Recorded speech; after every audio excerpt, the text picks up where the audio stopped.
કોલેજમાં બીજા ટર્મના પૈસા નહીં આવતા ગિરીશભાઈ નહીં આજે કેટલા તમે 5000 બાકી છે હજી 5000 લેવા બાકી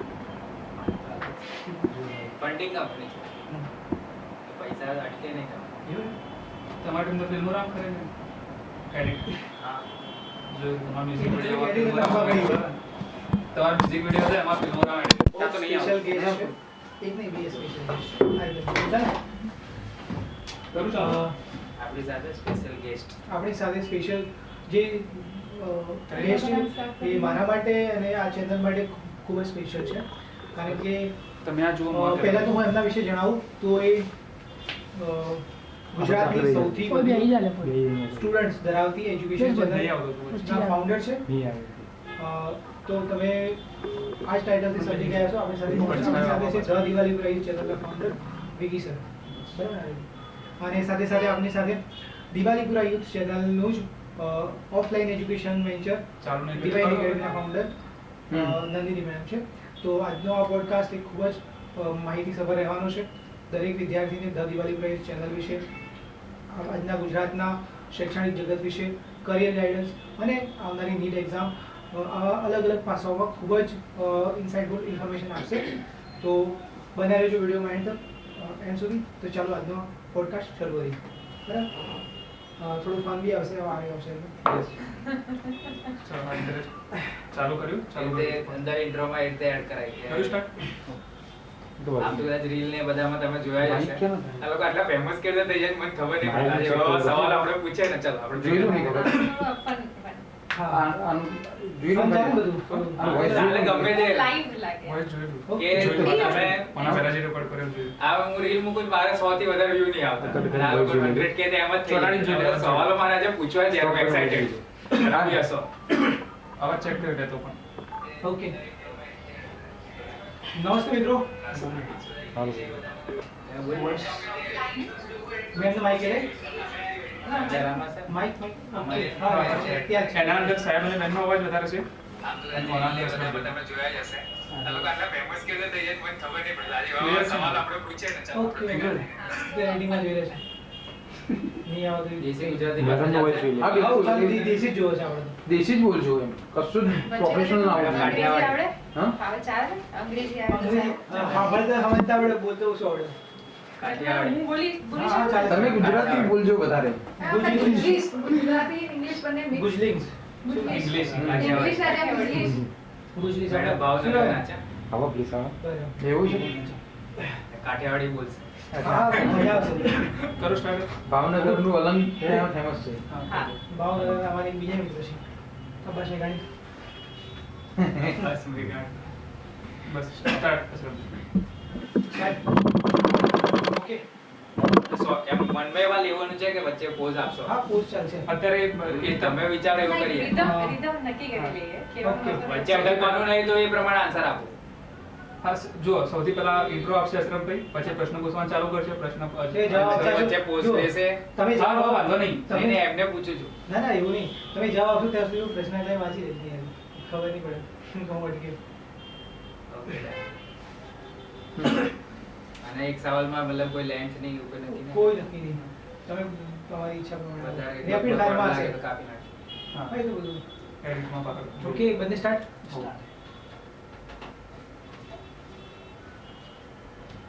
નમસ્તે મિત્રો વેલકમ ટુ ડિજિટલ શાળા દોસ્તો આજનો આ વિડિયો આજનો આ પોડકાસ્ટ આપણા માટે ખૂબ જ મજાનો ફરી ઓકે થોડું ઓકે નમસ્તે મિત્રો વેલકમ ટુ ડિજિટલ શાળા દોસ્તો આજનો આ એપિસોડ મારા માટે ખૂબ જ હાલત જોઈને બોલજે આ સ્ક્રિપ્ટ પ્રમાણે ચાલુ કરો Performance pressure આવે છે. મંજૂર કે થાય હે ને? હે ને? ના જો મારે સામે ના જોઈશ. ઓકે કેમેરા સામે સ્ટાર્ટ હું ચાલુ છે નમસ્તે મિત્રો વેલકમ ટુ ડિજિટલ શાળા દોસ્તો આજના પોડકાસ્ટની અંદર આપણી સાથે એક એવા ગેસ્ટ છે હું એમના વિશે તમને જણાવું તો એ ગુજરાતના સૌથી ફેમસ મોસ્ટ લવ્ડ એજ્યુકેટર છે એમની યુટ્યુબ ચેનલ જે ગુજરાતની સૌથી મોટી એજ્યુકેશનલ ચેનલ છે તો આ જ ટાઇટલ પરથી તમે સમજી ગયા હશો કે હું કોની વાત કરી રહ્યો છું. જી હા દોસ્તો, આપણી સાથે ગુજરાતની સૌથી વધુ સબસ્ક્રાઇબર, સૌથી વધારે સ્ટુડન્ટ ધરાવતી educational channel the Diwalipura youth ચેનલના ફાઉન્ડર વિકી સર છે. એમની સાથે સાથે ધ દિવાલીપુરા યુથનું જ એક ઓફલાઈન વેન્ચર છે, ઓફલાઈન એજ્યુકેશનની અંદર કામ કરી રહ્યું છે, ડિવાઇન એકેડમી ઓફ સાયન્સ. એના ફાઉન્ડર નંદિની મેડમ છે આપણી સાથે. તો આજના પોડકાસ્ટની અંદર આપણે ગુજરાતના એજ્યુકેશન સેક્ટરના વિશે, એજ્યુકેશન, પછી કરિયર ગાઈડન્સ અને આવનારી નીટની પરીક્ષા અને એમની પર્સનલ જે પણ અચીવમેન્ટ છે એના વિશે ધ દિવાલીપુરા યુથ ચેનલ ગુજરાતની સૌથી વધુ સબસ્ક્રાઇબર ધરાવતી, સૌથી વધારે સ્ટુડન્ટ ધરાવતી અને દર વર્ષે હિટ ચાલે કે વાવાઝોડું દર વર્ષે હિટ હોય છે, તો એના વિશે વાત કરીશું કે આ જર્નીની શરૂઆત ક્યાંથી થઈ, કઈ રીતે અત્યાર સુધી અહીંયા પહોંચ્યા. તો દરેક પાસાની જાણકારી આજના વિડીયોની અંદર, આજના પોડકાસ્ટની અંદર આપણે મેળવીશું. તો આમ તો હું જોતો હું સર કે હું કોઈ રીલ પોસ્ટ કરું તો મારે તો 200-300 વ્યૂઝ આવે કે 1000 જાય મેક્સિમમ.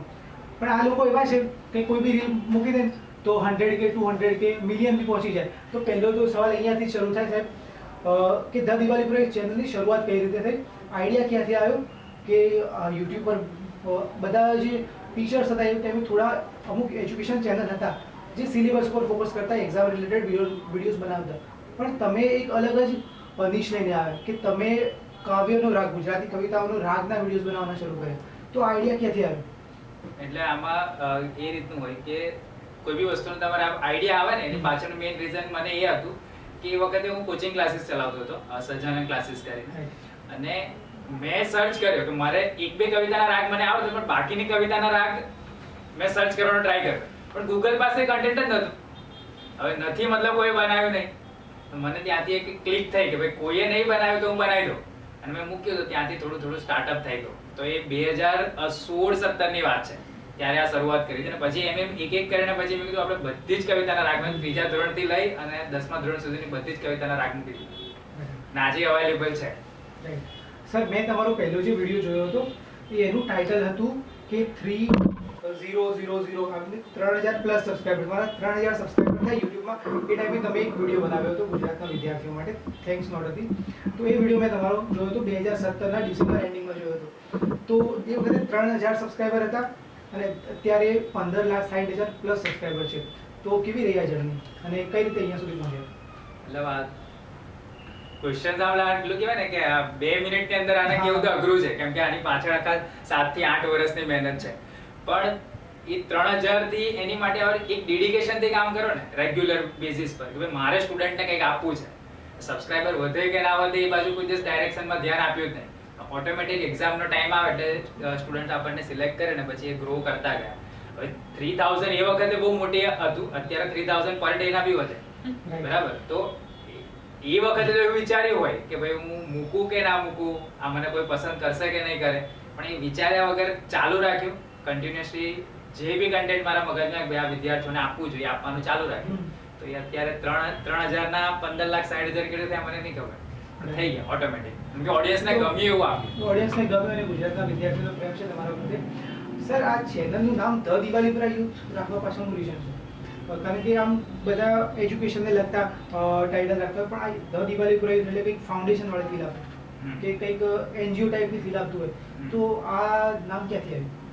એકચ્યુઅલમાં જે દિવાલીપુરા જે વચ્ચે અંદર જે વડ આવે છે ને એ એરિયા છે વડોદરાની અંદર, અને એ વિસ્તારની અંદર જ હું રહું છું. દિવાળીપુરા એક ગામનું નામ છે અને એરિયાની અંદર જ હું રહું છું. અને ત્યાં છે ને 1500 થી 1700 જેટલા મકાન છે અલગ અલગ. અને એ બધા જ્યાં લોકો એજ્યુકેશન પર એટલું બધું ફોકસ ન કરે, મતલબ કે કોઈકના પેરેન્ટ્સ અલગ અલગ નાના મોટા ફિલ્ડની અંદર હોય, પણ એ લોકો એજ્યુકેશન પાછળ પોતાના બાળકને ખર્ચો ન કરે. અને ત્યાં બી એવા ઘણા બધા ટેલેન્ટેડ છોકરાઓ હોય, મેં બી એમાંથી નીકળેલો છું. તો એ લોકોને કોઈ ગાઈડન્સ આપવા માટે જ કોઈ હોતું નહીં. એ લોકોને સપોઝ આગળ ભણવું છે પણ કોઈ ગાઈડન્સ આપવા માટે હોતું નહીં. તો એવા બધા સ્ટુડન્ટને હું કલેક્ટ કરી અને એ લોકોને કંઈક ટેલેન્ટ આપીએ, કાં તો એ લોકોને કંઈક સ્કિલ ડેવલપ કરીએ અને આપણે કંઈક એવું બનાવીએ. એટલે દિવાલીપુરા યુથ એક લોકલ લેવલથી ચાલુ થયું.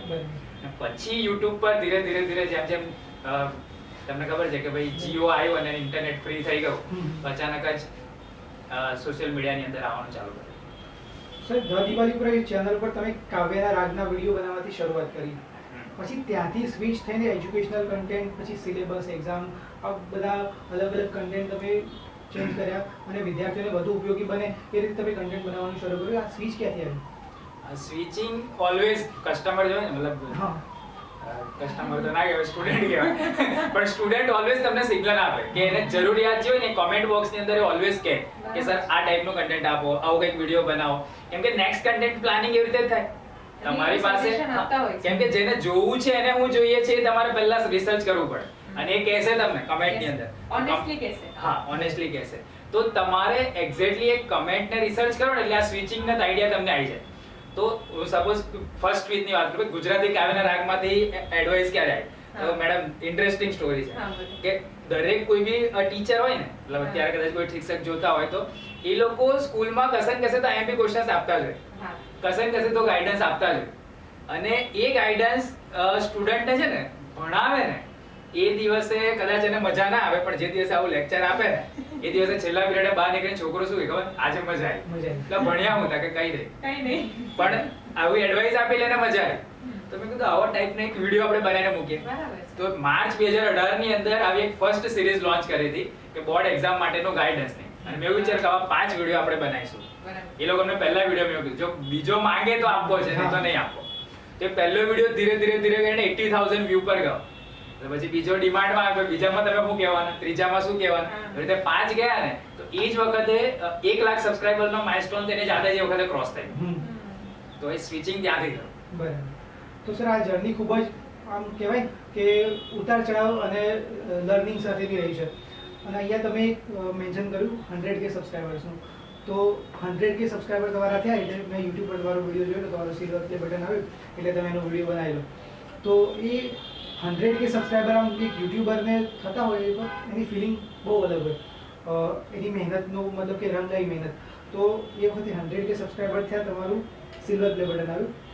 હમણાં 2 વર્ષ એકાદ 2 વર્ષ પહેલાં તમારું ગોલ્ડન પ્લે બટન આવ્યું 10 લાખ સબસ્ક્રાઇબર. એ વખતે તમારા અમદાવાદના સેમિનારમાં અનબોક્સિંગ કરી હું ત્યાં હાજર હતો. તો એ વખતે બહુ વિદ્યાર્થીઓની વચ્ચે એક મસ્ત માહોલ હતો. તો આ જે યુટ્યુબ તરફથી તમને એવોર્ડ મળે છે એટલે આટલા વિદ્યાર્થીઓનો પ્રેમ તમે જોઈ શકો. તો આ જે ફિલિંગ છે એક યુટ્યુબરના નજરિયાથી જોઈએ તો કેવી ફિલિંગ હોય છે? મતલબ એ એવી ફિલિંગ છે કે જેને તમે વર્ડમાં એક્સપ્રેસ ના મતલબ કહી જ ના શકાય એ ટાઈપની હોય છે. પણ એ સિલ્વર પ્લે બટનની હું મતલબ કહું કે 100K થઈ ગયા પછી ખબર બી નથી કે આવે કેવી રીતે, જાતે એ લોકો મોકલે કે પછી થોડુંક રિસર્ચ કર્યું તો ખબર પડી કે ભાઈ યુટ્યુબને પહેલા તમારે જાણ કરવી પડે, કેમ કે એ લોકો માટે તો ઘણા બધા ક્રિએટર હોય. અને નવાઈ વાત એ છે કે યુટ્યુબ બી આપણે જે વિડીયો બનાવ્યા છે ને એપ્રિશિએટ કરે છે in terms of play button. સાચી. બરાબર, તો એ સૌથી મોટો કહેવાય કે ભાઈ તમારી પાસે સિલ્વર પ્લે બટન હોય તો તમે ડેડિકેશન થી કામ કર્યું છે, એ YouTube તમને રેકગ્નાઇઝ કરે છે, ચેનલનું નામ પ્રિન્ટ કરીને આપે. હા. તો 15 દિવસે આવે, તમે એને બુકિંગ કરાવો ને તો 15 દિવસ પછી એ તમારે તૈયાર. મેં રોજે દર અવરે ચેક કરું ક્યાં આવ્યું, તે આમ શિપિંગમાં જઈને ચાઇના જાય, પછી ચાઇનાથી પાછું આ બાજુ મલેશિયાથી પાછું ઇન્ડિયામાં આવે, ઇન્ડિયામાંથી પછી મુંબઈમાં આવ્યું, મુંબઈમાંથી આપણા અમદાવાદમાં આવે, અમદાવાદથી પછી લોકલ ડિસ્ટ્રીબ્યુશન ચાલુ થાય, UPS ત્યાં યુનિવર્સલ પાર્સલ સર્વિસ એને પ્રોવાઈડ કરે. તો એ 15 દિવસ મેં ટ્રેક કર્યું, જ્યાં સુધી મારા હાથમાં આવ્યું ત્યાં સુધી આટલું એક્સાઇટમેન્ટ હતું. So that was the limit of the highest point of excitement. હા, મતલબ હવે બીજું કેટલી બધી પ્રોડક્ટ મંગાવી હોય પણ આટલું બધું એનું એ નતું જ ગયું.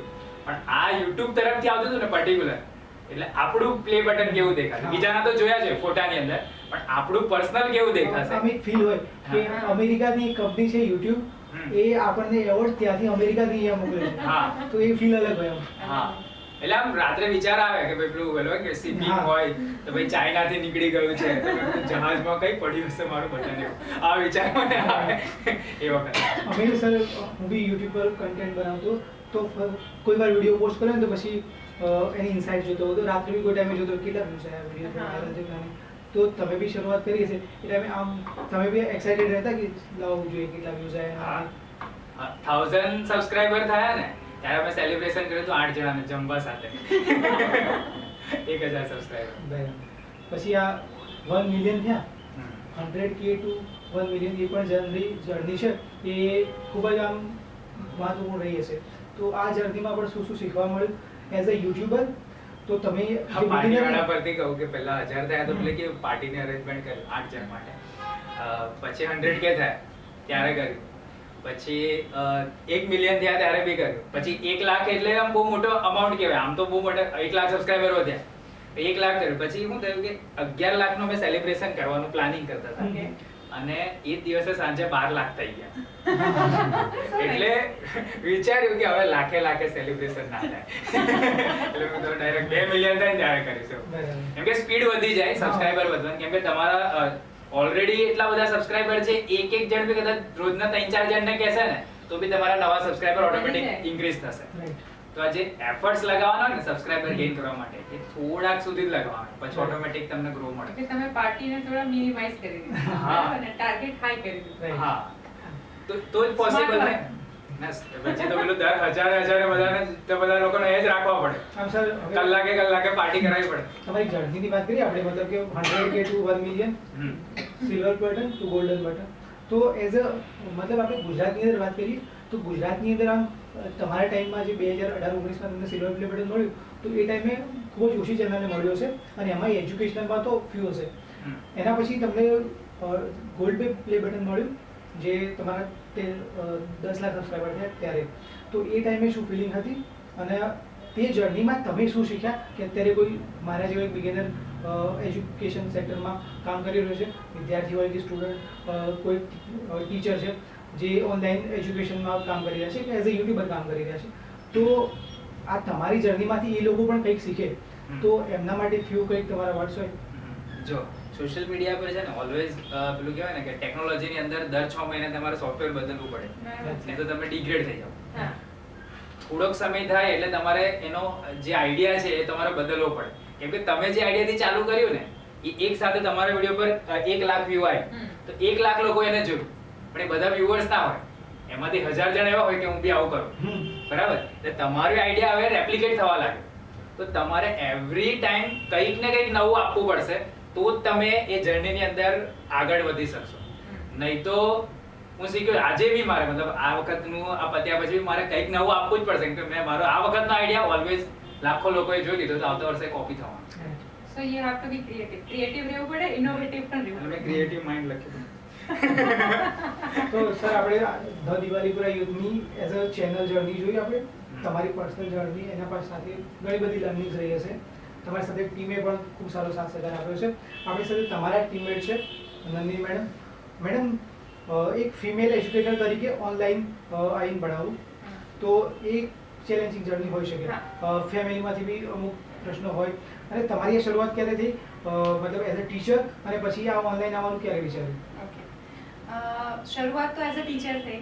8 વર્ષ સુધી એઝ અ ટીચર કામ કરતી હતી. એના પછી એક એવો ફેઝ આવ્યો કે એક મોનોટોનસ લાઈફ હતી. એમાંથી એવું લાગતું હતું કે આમાંથી થોડો ચેન્જ હવે કેપેબિલિટી છે, out of the box comfort ઝોનની બહાર જવું જ જોઈએ. અને એ વિચારીને સ્કૂલની જોબ છોડી પછી એક G3 અમરગઢ ત્યાં એઝ અ માઇક્રોબાયોલોજીના લેક્ચરર રીતે અપોઇન્ટ થઈ. I have done masters in microbiology. તો ત્યાં માઇક્રોબાયોલોજીના પ્રોફેસર બની. એ લોકોને કામ ગમ્યું પણ ત્યાં જ કહેતા હતા કે ત્યાં આવી જાઓ, એ પોસિબલ નહોતું. એના પછી પોસ્ટ વાઇસ પ્રિન્સિપલની મળી. વાઇસ પ્રિન્સિપલની પોસ્ટ પણ બહુ સારી રીતે કરી અને school was ready to make me principal also. ત્યારે હજી એકવાર એવો વિચાર આવ્યો કે પ્રિન્સિપલ બનવું એના કરતાં હજી એવું જ કરવું જોઈએ કે જેમાં હું એન્ટરપ્રિન્યોરશિપ કરી શકું. So instead of accepting as a principalship મેં મારું પોતાનું ડિવાઇન એકેડેમી સ્ટાર્ટ કર્યું. 2 વર્ષની અંદર વડોદરામાં 2 બ્રાન્ચ કરી. તમને આઈડિયા છે? હા, પણ તો બી એ લોકો જે કન્ટેન્ટ આપતા હતા, ક્વેશ્ચન્સ આપતા હતા, એ બસ વ્યૂઝ નહીં આયા એટલે એ લોકો અપગ્રેડ ના થયા. વ્યૂઝ નહીં આયા તેની પાછળ રિસર્ચ કરવાનું કે મને વ્યૂઝ કેમ નહીં આવ્યા. બરાબર. બરાબર, સપોઝ કે આપણી કોઈ સિરીઝ છે, હવે સિરીઝમાં વ્યૂઝ નહીં આયા, બરાબર, તો કોઈ ઓડિયન્સને શું ગમ્યું એના પર રિસર્ચ થાય અને પછી ફરીથી બાઉન્સ એટલું જબરજસ્ત કરવાનું કે તને જે જોઈતું હતું એ જ ચાલ. બરાબર, તેને જે થાળીમાં જોઈએ તમે પીરસો નહીં તો પછી તમને આ ઇન્ડસ્ટ્રી તમારા માટે કામની નહીં. કેમ કે અમુક એજ તમારી વધે ને એટલે તમારા ચોઇસ બદલાઈ જાય. પણ પેલું જે 10th માં આવતું છોકરું છે એનું તો માનસ હજુ એટલું ને એટલું જ છે. તમે ગ્રો કર્યા પણ એ તો ત્યાં એટલું ને એટલું, તમારી લેવલ સુધી જઈને કન્ટેન્ટ આપવું પડે તો તમે ચાલો. આ જે તમે ટેક વિશે બી ઘણી બધી માહિતી આપી, એના વિશે લોકોને અને વિદ્યાર્થીઓ હોય કે જે એસ્પાયરિંગ ટીચર્સ હોય એમને બી માહિતી ખૂબ ઉપયોગી થશે. અને એના સિવાય પણ તમે ડિવાઇન એકેડમી શરૂ કર્યું છે અને madam as a female educator તમારા ચેનલના ફેસ છે અત્યારે ઇંગ્લિશ મીડિયમમાં. તો madam as a female educator online અહીં ભણાવ્યું તો તમે સ્કૂલમાં ભણાવતા હોય તમે એ 100 વિદ્યાર્થીઓ ઓળખતા હોય, એ 100 વિદ્યાર્થીઓ જોવે તો અહીંયા તો આખા ગુજરાતના વિદ્યાર્થીઓ જોતા હોય તો એઝ અ ફિમેલ અને એ પણ એજ્યુકેટર તમને કઈ ચેલેન્જીસ તો આવતા જ હશે. તો કયા કયા ચેલેન્જીસ છે કે કોઈ આ ફિલ્ડની અંદર આવવા માંગે છે તો એને ફેસ કરવા પડે? પહેલું તો ઓફલાઈન અને ઓનલાઈન આવું એક ડ્રાસ્ટિક ચેન્જ છે. કારણ કે હમણાં સુધી જ્યારે ઓફલાઈનમાં હોય ત્યારે એવી આદત હોય કે સ્ટુડન્ટ સાંભળે છે ને, સ્ટુડન્ટ્સના રિવ્યૂ શું છે એને સમજાય છે ને એ પ્રમાણે તમારું કન્ટેન્ટ ચાલતું હોય. પણ જ્યારે હમણાં એવું છે કે તમે કેમેરાને જ ભણાવો છો, સામેવાળા સ્ટુડન્ટ્સ ભણે છે પણ કેમેરો જ છે સામે, તે કેમેરાની સામે જોઈને બેસ્ટ કન્ટેન્ટ આપવું એ પહેલું ચેલેન્જ. બીજું ચેલેન્જ એ આવે કે કોઈ પણ સ્ટુડન્ટના ડાઉટ્સ આવે એ તમારા કન્ટેન્ટ સાથે ડાઉટને પણ સોલ્વ કરવા. કોઈ કમેન્ટ એવી આવે કે ફટાફટ જતી રહેતી હોય પણ સ્ટુડન્ટનું ઇનપુટ હોય એમાં, તો એ સ્ટુડન્ટના ઇનપુટને કઈ રીતે આપણે સેટિસ્ફાઈડ કરવા કે જે પોઝિટિવ કમેન્ટ, ડિસન્ટ કમેન્ટ આપતા હોય એને એપ્રિશિએટ કરતાં કરતાં બેસ્ટ કમેન્ટ બેસ્ટ ટીચિંગ આપવું એ એક છે. એની સામે સ્ટુડન્ટ્સના સામે એને સમજાવી જવું જોઈએ on the spot, because they are not there in front of us and they are not going to ask us the doubt. તો આ એક બેસ્ટ ચેલેન્જ છે કે you have to give on the spot the best. Right. અને madam તમે એક platform પર આવી અને હજારો વિદ્યાર્થીઓ સામે કેમેરા સામે ભણાવતા હો છો. સરે પણ આ રીતે શરૂઆત કરી. તો ક્લાસરૂમમાં ભણાવવું અને કેમેરા સામે ભણાવવું એમાં અલગ અલગ શું ચેન્જીસ હોય છે અને કયા કયા ચેલેન્જીસ હોય પેલું શું તમારા સામે વિદ્યાર્થીઓ બેઠા એટલે તમને આઈડિયા આવે કોઈ પ્રશ્ન હોય પૂછી શકે, તમે એમને કંઈ સમજાવી શકો. પણ અહીંયા તો તમને કેમેરો છે મળે કે ભાઈ તમે બરાબર તો કરાવો. તો ત્યાંથી તમને શું આઈડિયા આવે? આમાં તો અમુક વાર ફ્લોમાં જતા રહે તો પછી ખબર બી ના હોય કે ભાઈ આગળ છોકરાઓ કોમેન્ટ કરે કે સર 33 ની અંદર તમે કંઈક નાની મોટી મિસ્ટેક કરી છે, પાછું તઈ જવું પડે અને ચેક કરવું પડે. આવું થાય. જ્યારે પેલો ક્લાસરૂમમાં હોય તો તરત જ બૂમા બૂમ સામેથી થાય સર જો આમાં બૂમ થોડી વાર રહીને થાય. કેમ કે લાઈવ ટેલિકાસ્ટ હોય ને એ લોકોને 20-22 સેકન્ડ ડિલે દેખાય, એટલે એ લોકોના રિસ્પોન્સ આવતા આપણા પાસે 20-22 એટલે 44 સેકન્ડનો ફરક પડે બૂમા બૂમ થતા. ત્યાં સુધી તમે 2 ક્વેશ્ચન્સ આગળ નીકળી જાઓ. બરાબર છે સર. આપણે એક બીજો પ્રશ્ન મેં શરૂઆતમાં વાત કરી હતી, ડિવાઇન એકેડમી. મેડમ ડિવાઇન એકેડમીના ફાઉન્ડર જ છે. તો આ ડિવાઇન વિશે મતલબ સૌ કોઈ છે વિદ્યાર્થી એ પણ જાણવા માંગે છે અથવા કોઈ ટીચર છે જાણવા માંગે છે, એને ડિવાઇન વિશે કશું જ ખ્યાલ નથી. તો મતલબ એ સ્ક્રેચથી સંપૂર્ણ માહિતી આપો કે ડિવાઇન છે શું, અને વિદ્યાર્થીઓને કઈ રીતે હેલ્પફુલ થશે, ટીચર્સને કઈ રીતે હેલ્પફુલ થશે, કે કોચિંગ ક્લાસીસ આ બધી સિસ્ટમમાં કઈ રીતે બધાને હેલ્પફુલ થશે, કે એનું મોડેલ શું છે એ સમજાવો પહેલાં. ડિવાઇન પેલું કહેવાય ને કે દિવાળી પ્રયુક્ત વર્ષોથી ઓનલાઈનની અંદર જ હતું, રાઈટ. પણ ઓફલાઈનની અંદર બી ઘણા બધા પેરેન્ટ્સને એવું હતું કે ઓનલાઈન તમે જેવું ભણાવો છો એવું ઓફલાઈન વાળા નહીં ભણાવતા. આવું આપણને મોઢે ને કે અમે ત્યાં લાખ રૂપિયા ફી ભરીએ છે પણ એવું ના ભણાવ્યું જે તમે છેલ્લા દિવસે ભણાવ્યું, છેલ્લા દિવસોની અંદર ભણાવ્યું. બરાબર. તો એ લોકો પાસે પેલું કહેવાય ને કે ચેલેન્જ જેવું હતું કે ભાઈ આને કેવી રીતે હેન્ડલ કરે. એના સોલ્યુશનના પાર્ટ રૂપે આપણે ડિવાઇન એકેડમી સ્ટાર્ટ કર્યું દિવાળી પ્રયુક્તના ઓફલાઈન વેન્ચર તરીકે. અને મલ્ટિપલ સિટીઝમાં એક સાથે લોન્ચ થાય તો સ્ટુડન્ટ અને પેરેન્ટ્સમાં પેલું કહેવાય કે એ લોકોએ એક્સેપ્ટ કરી લીધું.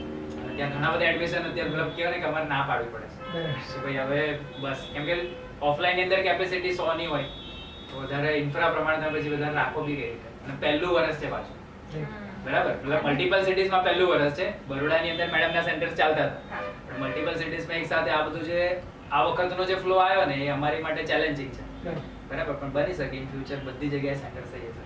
હોસ્ટેલે છે બધું રાખ્યું છે. અને જો કોઈક ટીચરને જોડાવવું હોય, હા હું એ જ કહેતો હતો કે ડિવાઇન વિશે કોઈ ટીચર આ વિડીયો જોવે છે ને એમને લાગે છે કે આપણે ડિવાઇન સાથે જોડાઈએ તો અલગ રીતે એક તો દેખો અલગ સિટીમાં છે જ્યાં એ ટીચર સારું એવું ત્યાં કામ કરી રહેશે તો એને ડિવાઇન કઈ રીતે વધુ હેલ્પ કઈ રીતે કરશે, એનાથી ડિવાઇન સાથે જોડાવાથી એને શું ફાયદો થશે? એને એક રીતે કહું છું એક તો સ્ટેટ લેવલનું બ્રાન્ડિંગ એને મળી જાય સીધે સીધું, બરાબર. જેમાં ફ્રેન્ચાઇઝ મોડલને તમે એક્સેપ્ટ કરો તો ઇન્ફ્રા કેવું બનશે, બેન્ચીસ કેવી આવશે, મટીરિયલ કેવું આવશે, યુનિફોર્મ કેવો રહેશે, મટીરિયલ માર્કેટિંગ માટે કેવું બેનર બનશે, આ બધું ટેન્શન એને લેવાની જરૂર જ નહીં. જે તમને રેડીમેડ ડે વન જ મળી જાય કે ભાઈ આ વસ્તુને તમારે સિમ્પલી ફ્લોટ કરવાનું. સેન્ટ્રલ લેવલનું માર્કેટિંગ થાય બધા માટે તો એ બી તમને ડાયરેક્ટ બેનિફિટ મળે જો તમે ડિવાઇનનો કોઈ અલગ જગ્યાએ તમે ક્લાસીસ કરાવતા છો પણ ત્યાંના જ છોકરા આવતા હોય ને ત્યાં સુધી તમે રીચ આઉટ ના કરી શકો. કોઈક તમારો કોમ્પ્યુટર મોટો છે ને તમે ઈઝી વેમાં બીટ કરી શકો. કેમ કે ભાઈ અમારું સેન્ટર અહીં એકલું નહીં. દરેક સેન્ટર વાળો એવું કહેશે ને કે ભાઈ આ સેન્ટર અમારું એકલું નહીં, અમદાવાદ, વડોદરા, રાજકોટ, સુરત બધી જ જગ્યાએ અમારા સેન્ટર છે.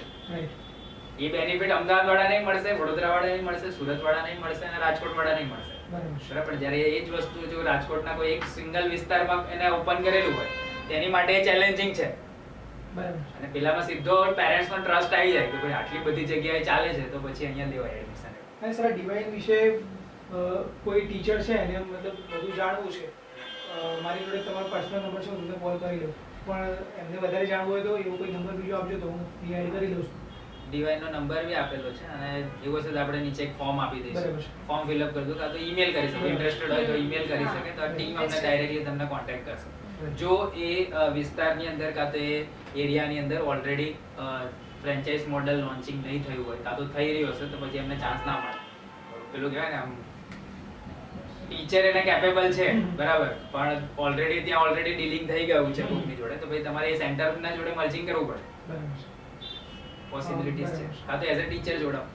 તો સર આપણે ધ દિવાલીપુરા યુથની જર્ની વિશે, ડિવાઇન વિશે બધી સારી એવી ઇન્સાઇટફુલ ઇન્ફોર્મેશન મેળવી લીધી. એક વસ્તુ હું એડ કરવા માંગુ, if you don't mind, કે ડિવાઇન એકેડમીમાં શું કામ એડમિશન લેવું સ્ટુડન્ટ્સના આગળ હું કહીએ તો પહેલી વસ્તુ એ કે 11th 12th 10th 11th 12th એવા વર્ષ છે સ્ટુડન્ટ્સના કે જે એમને નથી ખબર કે કેટલા ઇમ્પોર્ટન્ટ છે. પેરેન્ટ્સ હંમેશા એવું કહેતા હોય કે આ 3 વર્ષ ભણી લે પછી કેરિયર બની જશે, પણ એ એજ જ એવી છે કે જ્યારે એટલી સિરિયસનેસ હોતી નથી સ્ટુડન્ટ્સમાં. 100%. પણ કોન્સેપ્ટ તો એમને સમજાવવાનો છે.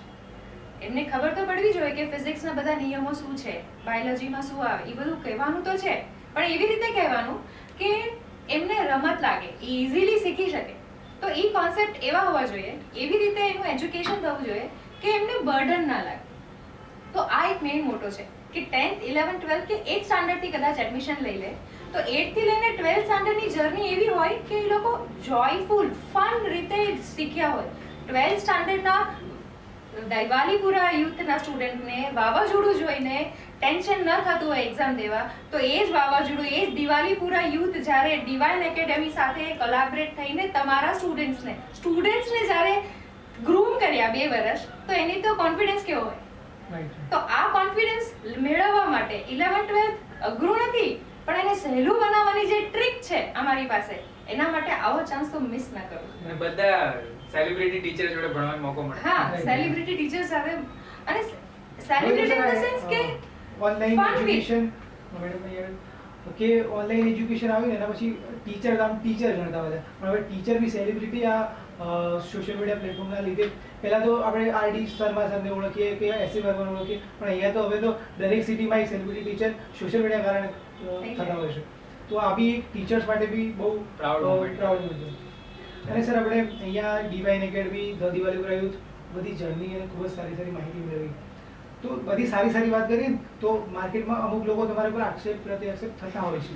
તો મારો બીજો અહીંયા એક તમને સવાલ છે, તમારા કોમ્પિટિટર્સ તમને એ રીતે ટાર્ગેટ કરતા હોય છે કે ધ દિવાલીપુરા યુથમાં તો ટીચર્સ આવે છે, બદલાતા રહે છે, કે બીજો એ રીતે પૂછતા હોય કે ધ દિવાલીપુરા યુથ છે ને ટીચર્સનો ઉપયોગ કરીને પછી એમને છોડી દે છે, અને આવા બધા અલગ અલગ આક્ષેપો તમારા પર કરતા હોય છે.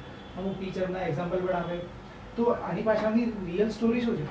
એકચ્યુઅલમાં છે ને દિવાલીપુરા યુથ ઓલવેઝ યંગ અને જે એનર્જેટિક ટીચર હોય ને એને પ્રમોટ કરે. અને અમારો જે કોન્ટ્રાક્ટ હોય, જે બી ટીચર અહીં જોડે એનો 3 વર્ષનો કોન્ટ્રાક્ટ હોય. બરાબર. 8 વર્ષ થયા તો 3 વર્ષના કેટલા ગાળા થયા? 2 ગાળા તો પતી ગયા. તો 3 વર્ષ જેને ટીચરે કર્યું ને એ ઓલરેડી ફેમસ થઈ ગયો અને કોઈક ને કોઈક જગ્યાએ વેલ એસ્ટાબ્લિશ થઈ ગયો. બરાબર છે. એ ટીમમાં તો છે બરાબર છે. પણ એ વિડીયોમાં નહીં. બરાબર. વિડીયોમાં નવાને ચાન્સ મળે. મતલબ કે આ વખતે અમારો જે 3 વર્ષ વાળો જે કોન્ટ્રાક્ટ હોય આ વખતે બધાના નવા કોન્ટ્રાક્ટ થયા. તો તમે જે ફેસીસ દેખશો એ મેજોરિટી બધા ન્યૂ ફેસીસ તમને જોવા મળશે. તો બીજા બધા ટીચર બી છે કે જે જોડે છે, સેમિનારમાં આવતા હોય કાં તો પ્રોગ્રામમાં જોડાતા હોય, એમને જઈને પૂછો ને તમે તો ભાઈ તમારું શું થયું, બરાબર? એ તમને આન્સર આપશે ભાઈ અમે 3 વર્ષ ત્યાં કામ કર્યું, પણ 3 વર્ષમાં 30 વર્ષ કામ કર્યું ને એટલો અમને અનુભવ થયો. બરાબર. રહી વાત કે આ જે બીજા જે અત્યારે 2 ટીચર છે, બની શકે આ 3 વર્ષ પછી એ અલગ અલગ જગ્યાએ કોઈ બીજા બિઝનેસને મેનેજ કરતા હોય કાં તો બીજી કોઈ એક્ટિવિટી કરતા હોય અને કોઈક નવા યંગ ચહેરા આવે તો આ ચાલતું રહે ને. રાઈટ. કેમ કે પેલો અમુક ઉંમર થાય પછી સલમાન ખાન ની ઉંમર થાય પછી એના પિક્ચર જોવા કદાચ યંગસ્ટર ને ના ગમે, રાઈટ યંગસ્ટર ને પછી જે નવા જે હીરો આવતા હોય એના પિક્ચર ગમે, Right. બરાબર. તો આ જ વસ્તુને ઇમ્પ્લિમેન્ટ કરવા માટે એને 3 વર્ષની સાયકલ રાખેલી છે. રાઈટ તો દર 3 વર્ષ થશે એટલે નવા ફેસીસ જોવા મળશે. એનો મતલબ એવું નહીં કે જૂના નતા સારા, પેલા લીજેન્ડ હતા તો અમે અલ્ટ્રા લીજેન્ડ હોતીને લાવીએ, બરાબર છે, તો નવા યંગસ્ટર ને ચાન્સ મળે, બરાબર છે, બરાબર. તમે લાસ્ટ યર જોયું હશે તો વાવાઝોડાની અંદર સિંગલ પેલું કહેવાય ને કે ડ્યુઅલ ટીચરના જે સેશન્સ હતા એ પર્ટિક્યુલર મારી સાથે ન જ હતા, બરાબર છે, પ્રમોટ કર્યા. તો એ લોકો એ કારભાર સાંભળે તો મારે હટી જવું છે, બરાબર છે. હું કંઈક નવું કરીશ, ઇનોવેટિવ કંઈક નવું લઈને આવીશ, કાં તો કંઈક નવી કંઈક એક્ટિવિટી કરીશ. તો એ વસ્તુ થઈ કે ભાઈ તમે જે બીજા ટીચર છે એને તમે ચાન્સ આપ્યો, રાઈટ જે મેં એક્સપિરિયન્સ કર્યું એ બધા ત્યારે કરશે જ્યારે હું મારી જગ્યા ખાલી કરીશ. બરાબર. સંગીત ખુરશી જેવું છે, Right. હું ખુરશી પર બેઠેલો રહીશ તો પછી બીજાને તો એમાં બેસવાનો મોકો જ નહીં મળે. બરાબર છે. તો આ વસ્તુને રોટેટ કરવા માટે ટીચર બદલાય છે. હા તો એમને બી આઈડિયા આવી ગયો છે હવે જે લોકો સવાલ કરતા હતા એમ. ને કરવું જોઈએ એ લોકોએ બી. હા બરાબર છે. અને સર હવે આ વર્ષે બોર્ડની 2025ની એક્ઝામમાં વાવાઝોડું તો હિટ થઈ ગયું અને પણ વિકી સર આ વર્ષના પેપર તમને કેવા લાગ્યા? ડિસ્ક્રાઇબ કરી શકો કે આ વર્ષના પેપર દર વર્ષની જેમ તમે તો છેલ્લા ઘણા બધા વર્ષોથી પેપર્સ જોતા હશો, આ વર્ષના પેપર તમને કેવા લાગ્યા? 10th ના કે 12th ના? બધી જાઓ. 12th ની વાત કરીએ તો આ વખતનું જે કેમેસ્ટ્રીનું પેપર હતું થોડું મોડરેટ હતું, બરાબર. મતલબ કે સ્ટુડન્ટને થોડી તકલીફ પડી છે, નો ડાઉટ પડી છે. અને 10th ની વાત કરીએ તો બધા સહેલા જ હતા. ખાલી મેથ્સ ની અંદર છે કે ને મતલબ આમ દર વખતે એવું હોય કે સ્ટાન્ડર્ડ મેથ્સ અને બેઝિક મેથ્સ, મતલબ બેઝિક મતલબ સહેલું, આવું એ લોકોની મેન્ટાલિટી હતી. પણ જ્યારે તમે ધ્યાનથી જોશો ને તો બેઝિક કરતા સ્ટાન્ડર્ડ નું પેપર વધારે સહેલું છે આ વખતે. બરાબર. મતલબ જે ક્વેશ્ચન્સ પૂછવાની જે પેટર્ન હતી ને ખબર નહીં એ લોકોને હું ઈચ્છા હતી કાં તો બદલાઈ ગયું ઉપર લખવામાં, પણ બેઝિક અને સ્ટાન્ડર્ડ ને એમાં બેઝિકમાં એક ક્વેશ્ચન્સ કંઈક મૂકેલો હતો કંઈક પેલી કબૂતરની આંખ અને ગાયના પગ વાળો question. હા બરાબર. તો નોર્મલ શિક્ષક કદાચ હોય કાં તો સ્ટુડન્ટ હોય ને એ ઓન ફિલ્ડ બેસીને સોલ્વ કરે એની માટે ચેલેન્જ, આ ઓપ્શન છે એટલે એને કાઢી નાખ્યું હોય પણ એ ચેલેન્જિંગ ક્વેશ્ચન્સ હતા કે જે રીઝનિંગ લેવલના ક્વેશ્ચન્સ હતા. એન્ડ પેલું કહેવાય ને કોમ્પિટિશનની એક્ઝામમાં પૂછાય ને એવા ક્વેશ્ચન્સ અંદર બનાવીને મસ્ત મૂક્યા હતા. બરાબર છે. તો આ ખાલી સિવાય એને બાદ કરો તો બાકી તો બધું મસ્ત બરાબર. અને થોડી પેટર્ન ચેન્જ થઈ જેવું સરે કીધું હતું કે સાયન્સમાં 4 માર્કરમાં એ બી આવશે, હા તો એ એક પેટર્ન ચેન્જ થઈ. ફિઝિક્સ નું પેપર 12th સ્ટાન્ડર્ડમાં થોડો ટફ હતો, સો આ થોડું બરાબર છે. સર બોર્ડની એક્ઝામ ચાલતી હોય ને એટલે મેક્સિમમ વિદ્યાર્થીઓ જે યુટ્યુબ પર જે સર્ચ કરતા હોય ને મોસ્ટ સર્ચ ગીવર શું ખબર કે ખાલી જગ્યા સબ્જેક્ટના આઈએમપી, મોસ્ટ આઈએમપી ક્વેશ્ચન, પછી આ ટાઈપના હોય, પછી પેપર સોલ્યુશન સર્ચ કરતા હોય. હવે એક્ઝામ પતી ગઈ ને તો હવે થોડા ટાઈમ પછી એક કીવર્ડ વધુમાં વધુ વિદ્યાર્થીઓ સર્ચ કરશે કે 10મા ધોરણનું રિઝલ્ટ ક્યારે આવશે, હા. ધોરણ 12નું રિઝલ્ટ સાયન્સનું ક્યારે આવશે. તો વિકી સર આટલા વર્ષના એક્સપિરિયન્સના આધારે આમ થોડો આઈડિયા આપો હોય તો તમારા ખ્યાલ પ્રમાણે ધોરણ 10નું રિઝલ્ટ ક્યારે આવી શકે, ધોરણ 12નું રિઝલ્ટ ક્યારે આવી શકે? એક્ઝામ વહેલી થઈ છે, મતલબ એક્ઝેક્ટલી 13 દિવસ પહેલા થઈ છે, બરાબર. તો આમ જે ડેટ રેગ્યુલર આવે ગુજરાત બોર્ડ મતલબ કે સોરી કદાચ ચૂક જોતા હોય તો માફ કરો, એ લોકો કહે છે પણ પહેલું આપી નહીં શકતા. ગયા વખતે એવું કીધું 20 એપ્રિલ અમે રિઝલ્ટ આપીશું, બરાબર. એકચ્યુઅલમાં 20 મે આવી ગઈ, હા બરાબર. ને એ વખતે આપણે વિડીયો બનાવીને કીધું હતું ફર્સ્ટ ટાઈમ કે આ કહે છે પણ મારો અનુભવ એવું કહે છે કે નહીં આપે, નહીં બરાબર. ને છેલ્લે તો આમ એ લોકોની ક્યુરિયોસિટી એટલી બધી વધી ગઈ કે સર ડેટ, કેમ કે બધાએ પેલું કહેવાય ને કે આર્ટિકલ આવ્યો એટલે આર્ટિકલ પ્રમાણે બધા ફોલો કરીને બધા વિડીયો બનાવો, એટલે એ પાછી મારી માટે ચેલેન્જ આવે કે સર બધા તો એવું કહે છે કે 20 આવશે તમે કેમ ના પાડો છો. પણ મને અંદરથી એવો એક્સપિરિયન્સ બોલતો હોય કે ભાઈ નહીં આવે તો પછી હું ના બોલું, બે બોલા થઈ જાય એટલે ના બોલું. તો આ વખતે મતલબ પેલું કહેવાય કે એક્ઝામ વહેલી લેવાય છે તો બી રિઝલ્ટ આવતા છે ને મે નું ફર્સ્ટ વીક ની આપણે પકડીએ કદાચ તો એ 12th કોમર્સ સાયન્સ નો આવી શકે અને બરાબર. 2022 મે ની આસપાસ જ 10th નું રિઝલ્ટ આવશે, બરાબર. ભલે પેપર ચેક થવાના ચાલુ થઈ ગયા કાં તો તમે જોયા, મારું પર્સનલ મંતવ્ય છે, પછી વહેલું આવે તો સારું જ છે, બરાબર. પણ રિઝલ્ટનું જે ઓલરેડી વિડીયો બનાવેલો છે ને એની અંદર આ વસ્તુ મેન્શન કરી છે. બરાબર. અને બીજું બી એક મેડમ ગુજરાત બોર્ડ કદાચ થોડું કે ને એમનો પોર્શન એ લોકો જોતા હોય તો એ લોકો આ વખતે પેલું દ્રષ્ટિહીન વાળા જે ક્વેશ્ચન્સ મૂક્યા એમાં ઘણા બધા સ્ટુડન્ટ કન્ફ્યુઝ થયા હા, બહુ છે. તો confuse કોઈ કદાચ જોયા હોય તો એ ક્વેશ્ચન્સ જેને લખ્યા છે ને ઉપર નીચેના બે પહેલા પેપર ફર્સ્ટ ટાઈમ જ્યારે ઇન્ટ્રોડ્યુસ થયું ત્યારે ફિઝિક્સ ની અંદર કે ગમે તે તેના માર્ક્સ મળશે, બરાબર. તો તો આ વાતચીત ઓલરેડી ચાલુ જ છે ને થઈ જ જશે. બરાબર. તો જેને ભૂલથી લખી દે તો ટેન્શન ના લેશો, એના માર્ક્સ મળશે. બરાબર. ફિઝિક્સમાં પહેલા પેપર. ખાલી પહેલું ફિઝિક્સમાં. Paper physics. હા. ફિઝિક્સના પહેલા પેપરની અંદર અને પેલા લોકોને પેલું કહેવાય ને જે 10th ની અંદર જે પેલું- ફર્સ્ટ લેંગ્વેજ. હા, ગુજરાતી નહીં, એ પછીનું જે પહેલું પેપર હતું હમ. એની અંદર એ લોકોને બરાબર. ક્લસ્ટરિંગ વાળું લખેલું હતું તો માર્ક્સ મળશે, પણ એ પછીના પેપરની અંદર નહીં. બરાબર. તો સર સાથે આપણે ઘણી બધી વાતચીત કરી અને આપણે પરીક્ષા વિશે વાત કરી, ધ દિવાળી પ્રોજેક્ટની જર્ની વિશે વાત કરી, ડિવાઇન વિશે વાત કરી, અને હવે સર વેકેશન શરૂ થશે એટલે વિદ્યાર્થીઓ વેકેશનના બી ઘણા બધા ઓપ્શન શોધતા હશે, તો એના વિશે આપણે શોર્ટમાં થોડી વાત કરીએ. પણ એની પહેલાં મારે મેડમને અને તમને સવાલ કરવો છે કે હવે થોડા ટાઈમમાં નીટની પરીક્ષા બી આવશે અને મેડમ પોતે બાયોલોજી ટીચર છે અને બાયોલોજી સૌથી વધારે વેટેજ નીટની અંદર ધરાવે છે અને ma'am English medium Gujarati medium બંનેમાં ભણાવે છે. તો જેની નીટની પરીક્ષા હવે આવી રહી છે થોડા ટાઈમમાં, તો એ વિદ્યાર્થીઓ માટે તમારા એક એક્સપર્ટ તરફથી એમના વિશે કંઈક જો માહિતી હોય, એમના માટે કંઈ ટિપ્સ હોય તો એ જરા જણાવો. પહેલું તો એ કહેવા માંગીશ કે હું ઇંગ્લિશ મીડિયમમાં ભણાવું છું. બરાબર. ગુજરાતી મીડિયમમાં હું નથી ભણાવતી. બરાબર. મારું ફ્લુઅન્સી એને ભણાવવાનું ઇંગ્લિશ મીડિયમમાં છે. બીજી વસ્તુ જો ટિપ્સ કહેવા માંગીએ આપણે તો જેને નીટ 10th સ્ટાન્ડર્ડ માટે પણ કહું છું ને જે 12th વાળા જે છે એના માટે પણ કે 11th અને 12th ને એકદમ પરફેક્ટલી કરવું જોઈએ. કોઈ પણ ચેપ્ટર કે આ હાર્ડ છે 11th સ્ટાન્ડર્ડમાં એક એવું ધારણા હોય કે આ તો ઓપ્શનમાં નીકળી જશે, બાયોમોલિક્યુલ્સ અઘરું છે, આ ન કરી શકાય, આ અને માર્ક્સ પૂરતું કરી શકાય. તો નીટના એસ્પિરન્ટ્સ હોય અને જો નીટ જ કરવું હોય તો એક પણ વસ્તુ NCERT ની મૂકવી ન જ જોઈએ.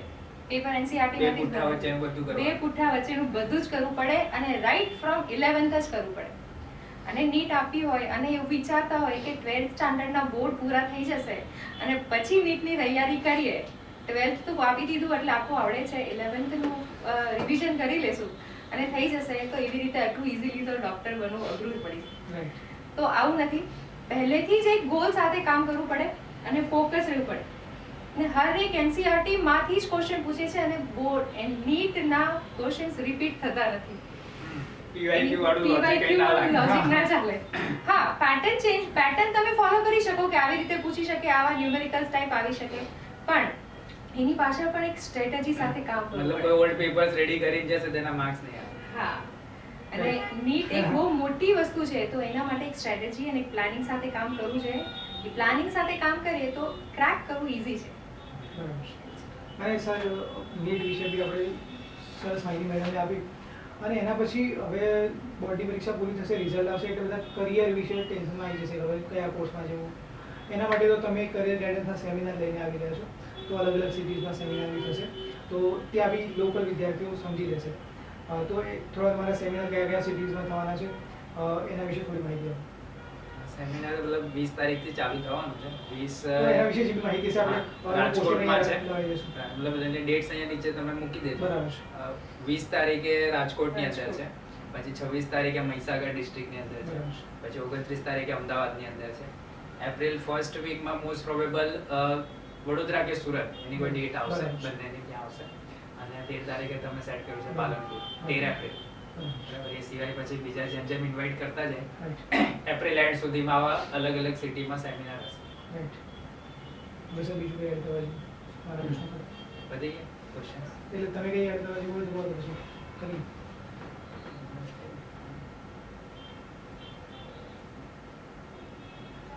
બધું તમે જે આ મોકલ્યા તે બધા આવી ગયા ને? એ બધા બાકી એના સિવાય હવે તમે જે કોઈ એડ કરવા સ્ક્રિપ્ટની વાત થઈ ગઈ.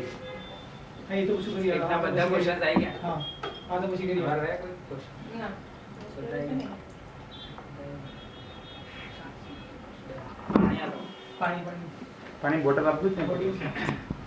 સરસ વાત કરી આ પોડકાસ્ટની અંદર અને ખાસા ટાઈમથી આ ટેબલ ઉપર આ જાર કે બાઉલ જે પડ્યું છે એટલે તમને બી માઇન્ડમાં ક્વેશ્ચન થતો હશે શા માટે આ બધું કંઈક અંદર ચીઠી જેવું લાગે છે. તો આપણે આ પોડકાસ્ટની અંદર એક નવો સેગમેન્ટ લાવ્યા છીએ રેપિડ ફાયરનું.